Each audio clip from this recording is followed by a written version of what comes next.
This segment sponsored by Foster Financial. Welcome to Women's Wealth Wednesday, where we cater the conversation to help ladies out with financial advice and all things you need to know about your retirement. And joining me today is Caleb Doan, the Vice President of Foster Financial. Good morning. Good morning. How's it going? It's going well. How are you doing? Listen, I'm so happy that it's Wednesday. Yeah. And most importantly, we're bringing back Women's Wealth Wednesday. There we go.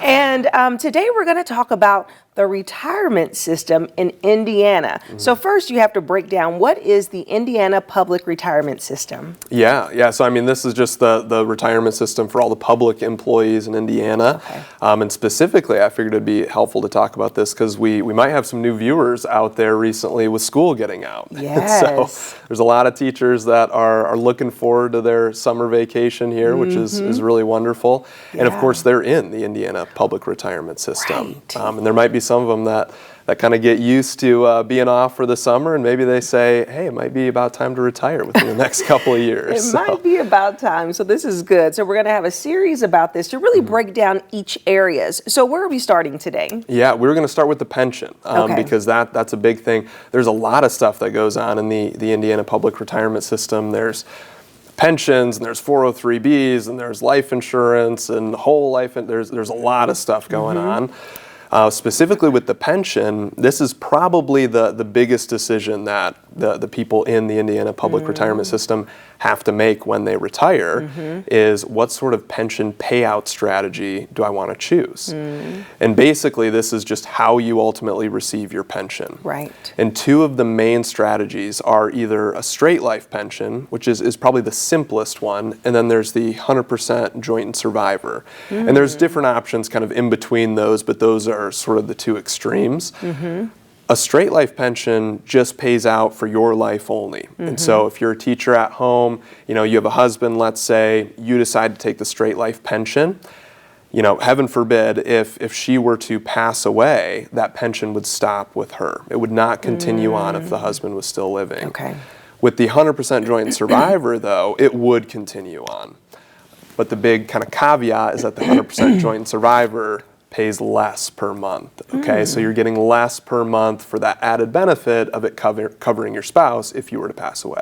Okay, so everyone that works in Indiana with a public job, they automatically have a pension lined up, or does it just matter the type of business that they work for? Yeah, it depends on their specific role. A lot of times, specifically teachers, if they're close to retirement, they're likely in.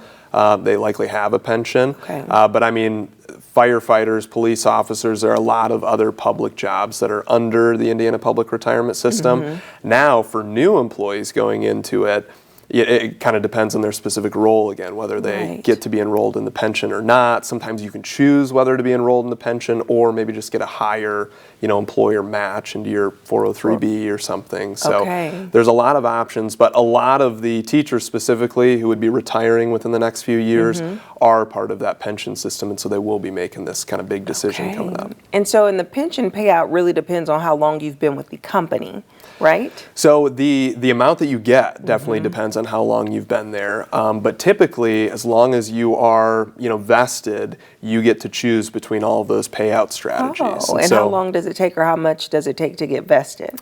I want to say 10 years is kind of the first vesting, and you're not fully vested until you're there for longer. But I believe it's after 10 years, you're at least partially vested into the system. And people would know it, right? So if someone's listening and they're like, okay, which option should I choose? But wait, do I have a pension? Would they know that they have a pension? Typically they would, because it's such a big benefit to the plan. A lot of times that's, maybe why people are in a certain retirement system is because of that pension offering. But of course, it's a really big decision to decide, hey, do I want the kind of 100% joint and survivor option? Do I want to cover my spouse? Or do I want to just take the straight life? Because it can be a big change on your monthly kind of benefits that you're getting. It could be $300 or $400 less per month to take that 100% joint and survivor. And so this money is taken once you retire fully, right? Like you have to Yeah. leave the company, retire from that company, but probably not in life. Like, could you have a different job? Yeah, Okay. you could have a different job. So you just Typically, get- it needs to be, I think, outside of the Indiana public Okay. retirement system for like a certain number of years. But yeah, you could certainly work part-time and stuff like that in Okay. retirement.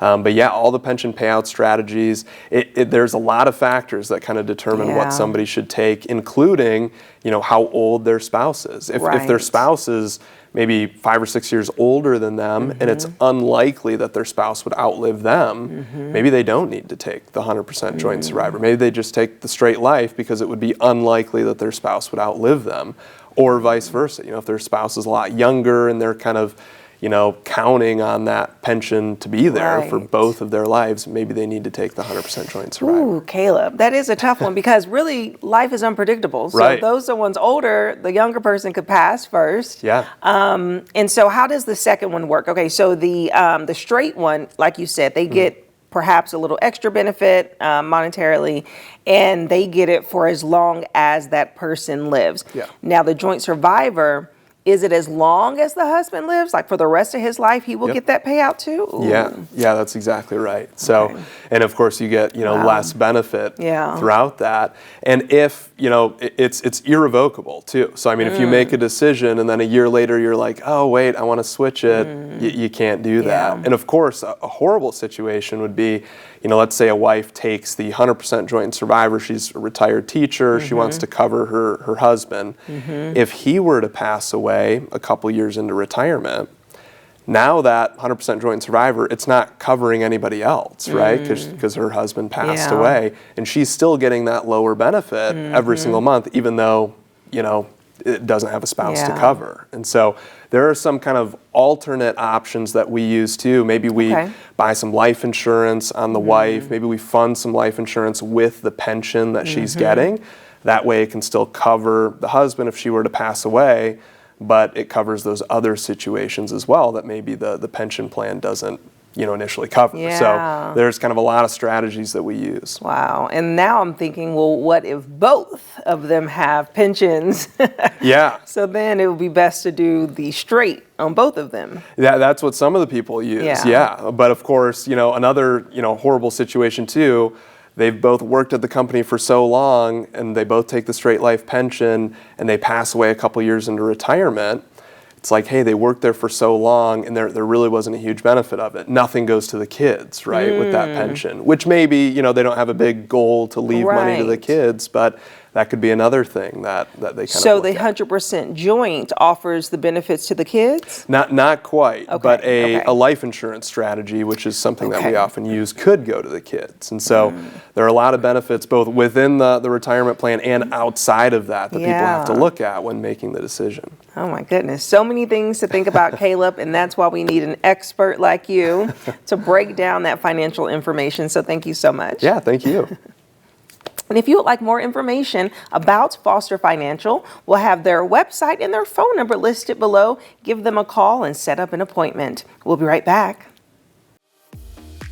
This segment sponsored by Foster Financial.